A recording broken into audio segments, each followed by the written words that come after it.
पिछले दिनों पहले फाइनेंस कंपनी के कलेक्शन एजेंटों के साथ तिवाया रोड पर अज्ञात अभियुक्तों द्वारा लूटपाट कर कलेक्शन के 73,880 रुपए, एक टैब, एक मोबाइल फोन, बैग में रखे अन्य कागजात लूट लिए गए। इसी संबंध में थाना गागलहेड़ी पर वरिष्ठ पुलिस अधीक्षक सहारनपुर द्वारा घटना का तत्काल संज्ञान लेकर फाइनेंस कर्मियों से लूट की घटना कारित करने वाले अभियुक्तों की शीघ्र गिरफ्तारी हेतु दिशा निर्देश दिए गए।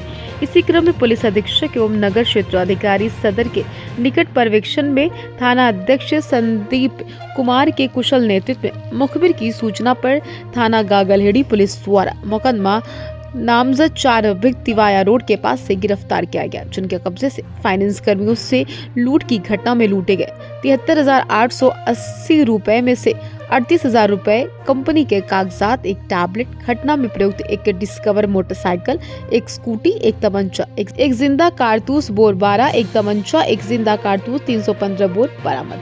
सहारनपुर से दैनिक भास्कर के लिए मनोज मिठा की रिपोर्ट।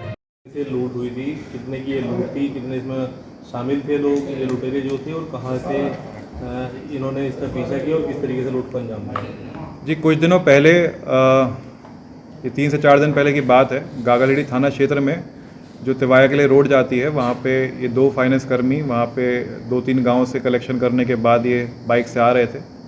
तभी वहाँ पे घात लगाए हुए बैठे 3 युवक थे जो बाइक पे थे, और उनके द्वारा ये घटना कारित करी गई थी। लूट किया गया था इनसे, और इनका बैग छीन लिया गया था जिसमें एक टैबलेट था जो इनको फाइनेंस कंपनी ने दिया गया था।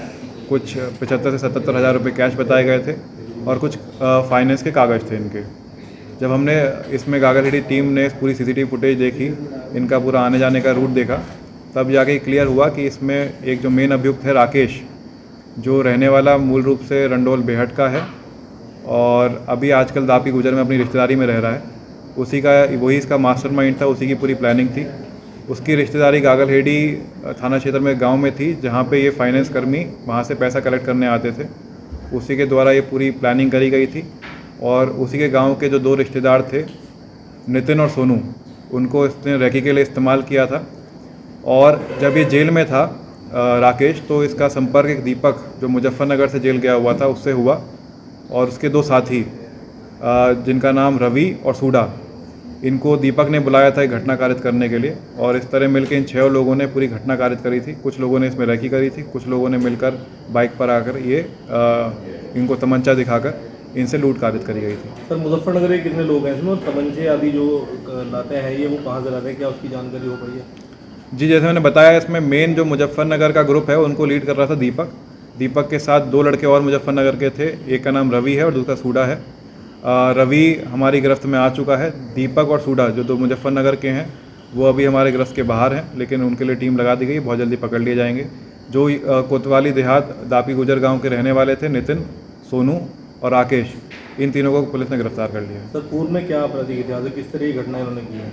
जब इनसे पूछताछ की गई थी तो राकेश ने बताया था कि वो 6 से 7 साल की सज़ा काट के आया है। 2013-14 में वो जेल गया था, और तब से लेकर ये जेल में ही था। कुछ 15 से 20 दिन पहले जेल से बाहर निकल कर आया है। इस पे 7 से 8 मुकदमे हैं, और जो इसमें दीपक है दूसरा अभियुक्त, उस पर भी चेक किए गए थे, मुजफ्फरनगर के 7 से 8 मुकदमे हैं। और इस तरह जो रवि शर्मा है, इसमें मुजफ्फरनगर का ही है, उस पर भी 10 मुकदमे हैं, वो भी सजा याफ्ता ही है। लीडर कौन है सर गैंग का? जैसे मैंने बताया, 2 इसमें मास्टरमाइंड रहे हैं। जो पूरी प्लानिंग करी गई थी ये राकेश द्वारा की गई थी, और जो सपोर्ट लिया गया था लूट में अभियुक्त को बुलाने का, वो दीपक के द्वारा लिया गया था।